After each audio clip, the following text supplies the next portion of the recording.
Gotcha.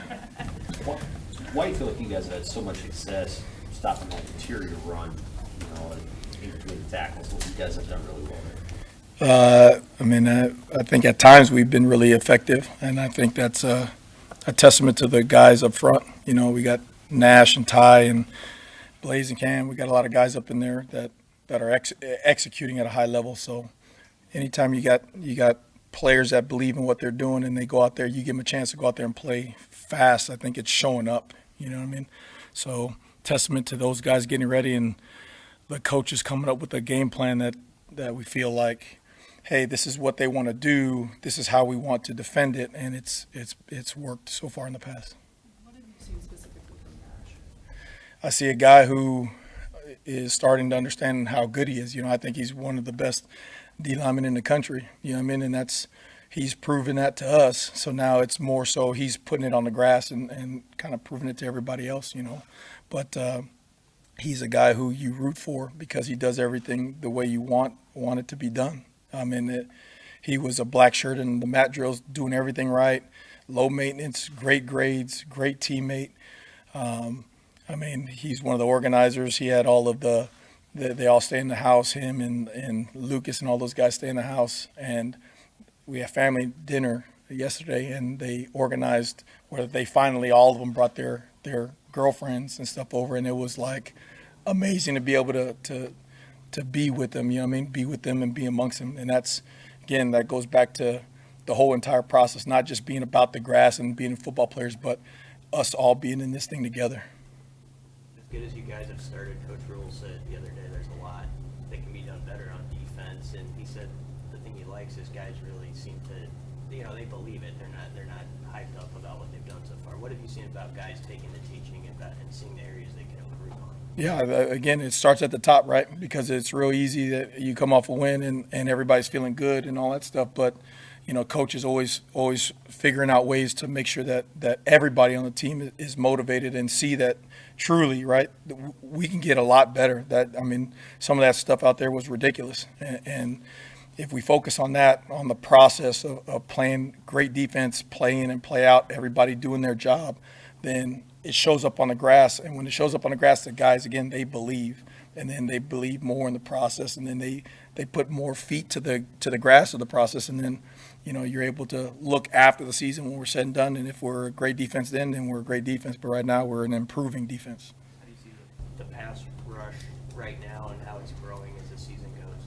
Yeah, but that's something that we got to continue to work on, right? We got some guys who are taking advantage of the protections and stuff, getting guys one-on-one, and they're winning at times. Again, I think we can win even more. There's a lot of still missed sacks out there, guys, about 6 to 8 inches away from really, really making game-changing plays. So that's the only thing we're focused on right now is making sure that they understand the why so we can make up that ground on it because we want to sit back and relax after the season and say, oh, man, we had this many sacks. So right now it's just, hey, La Tech, that's all that matters right now.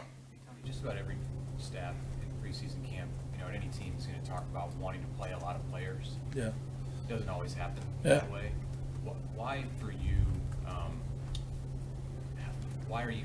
what's the reason for being able to follow through on that and play as many guys as you've been able to do through 3 games?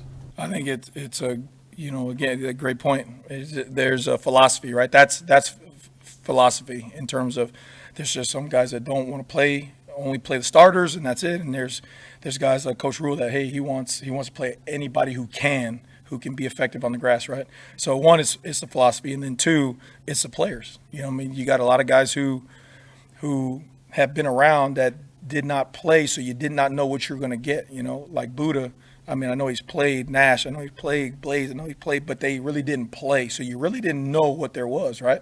So then they go through the process and you see that they're smart, they're big, they're tough, athletic, and you give them a chance and they're doing it. And then mix those guys in with the new guys, the P. Wills, the Cams, you saw Riley Van Poppel out there early on in the game, and he did a great job of standing the guy up. Mackay, you got guys who want to show what they can do. So they're putting in the work. It's up to us to make sure that stuff is simple enough for them to where they can see it, understand it, and then give them a chance on the grass. Because a lot of times you got really good players, but they don't truly know what to do. So then they go out there and they're making mistakes and they're playing hesitant. And then you're like, oh, see, he can't do it. He can't do it. Well, the first thing you better look at as a coach is yourself, right? You're like, why can't he do it? And that's the first thing Coach Rule is always honest about, like, well, why can't he do it? I don't care that we say he can't do it right now. Why can't he do it? And let's go back and fix it so that way we can. And again, it's all about those guys doing it.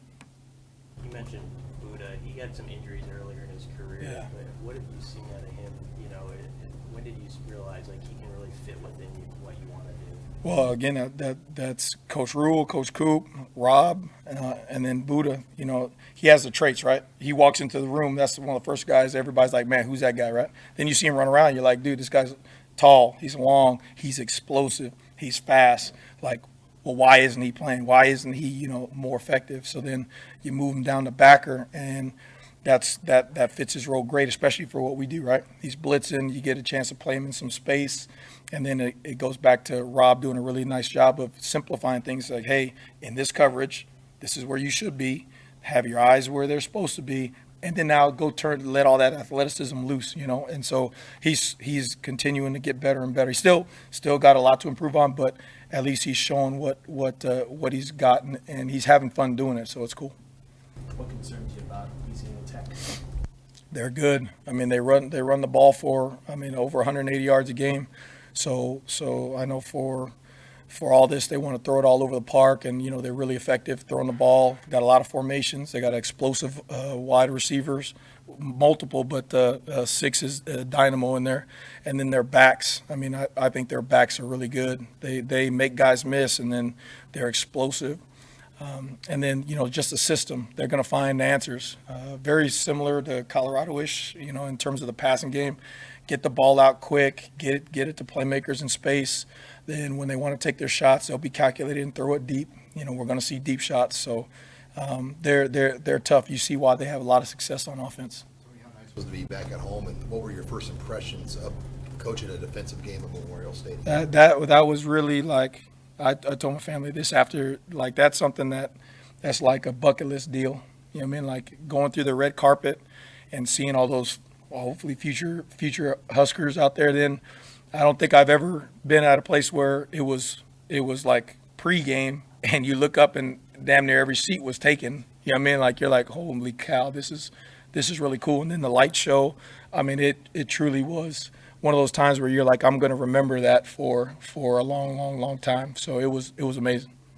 You mentioned dinner with the family dinner. Yeah. Is that uncommon? And who served what? What was on the menu? Oh, I have not. Coach Rules again. There's guys that coaches speak, and there's guys that actually do. And Coach Rules is a big family guy and wants the families in this process because we're all in this together. So we had family dinner, and the guys brought their girlfriends and stuff over, so you see them in a different light. It's personal with, like, when they bring that other person, and they're all sitting at the table, and you get to sit down and enjoy a meal and see what's important to them. That makes it more special. As a matter of fact, we took a picture. You can ask Luke when you see him, but we took a big picture. I got this panoramic picture with all those guys and their girlfriends and all that stuff. I was going to be in the office, and I said that's.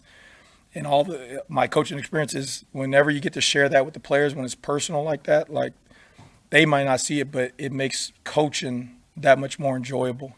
Being out there with those guys and running around with them and stuff like that, both ways. They see that connection, and I think it's a good bond to have. Thank you, everybody.